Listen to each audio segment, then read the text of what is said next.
Well, more potential fallout from tariffs for the Canadian auto sector. There was word today that Honda is looking at relocating some production from Canada and Mexico to the U.S. According to a report by Japanese media, one of the moves Honda is considering is relocating production of the CR-V in Alliston to the U.S. Well, that plant employs more than 4,000 people. Honda is not commenting, saying the information was not announced by the company. The report says the car maker is aiming for 90% of cars sold in the U.S. to be made locally in response to tariffs. Well, for more reaction to the story, we're joined live by Automotive Parts Manufacturers Association President Flavio Volpe. We always appreciate your time, Flavio. I want to get your reaction to this, but also, do you have any, information if this is confirmed by the Japanese automaker? So this is a report out of Nikkei in Japan. It hasn't been confirmed by the automaker, but I think there's a few things we should take from this. All companies are contingency planning whether this tariff business is permanent.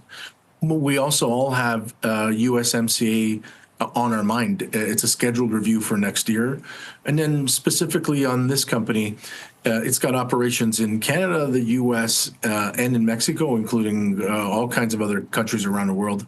And it's very flexible on what product it allocates for what market. Unlike some of the other assemblers in Canada, Honda has had a 40-year tradition of trying to build as much of what they sell locally in the local plants. So when a report says maybe over the next 2 or 3 years they're considering making some CRVs in the U.S., I can only take that to mean that there's a lot of demand for CRVs in the U.S.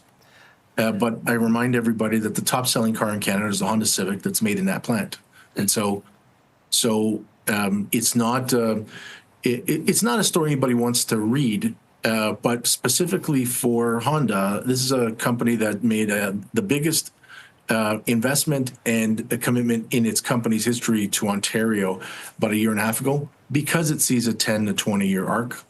We're all willing and happy to work through it with them if this is true. But frankly, I also know where their supply chains are located in Canada and separately in the U.S. and in Mexico, and if anybody is equipped to handle Donald Trump in the short to midterm, it definitely is Honda. I have to ask you, we only have a minute left, Flavio, but, part of Donald Trump's plan has always been to bring manufacturing back to America, to Americans. And I'm wondering if you think this is just kind of playing out the way he wanted to.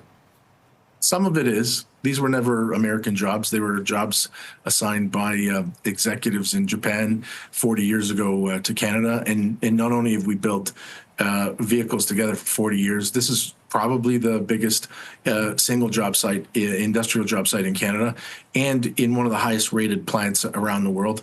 Honda's not going to move to the U.S. because Donald Trump has asked them to. All these automakers, all the math is the same. It would be billions of dollars to move things where you interrupt your supply chain and your production. It's better to work with Washington and figure out how to appease some of their market opportunities from Indiana.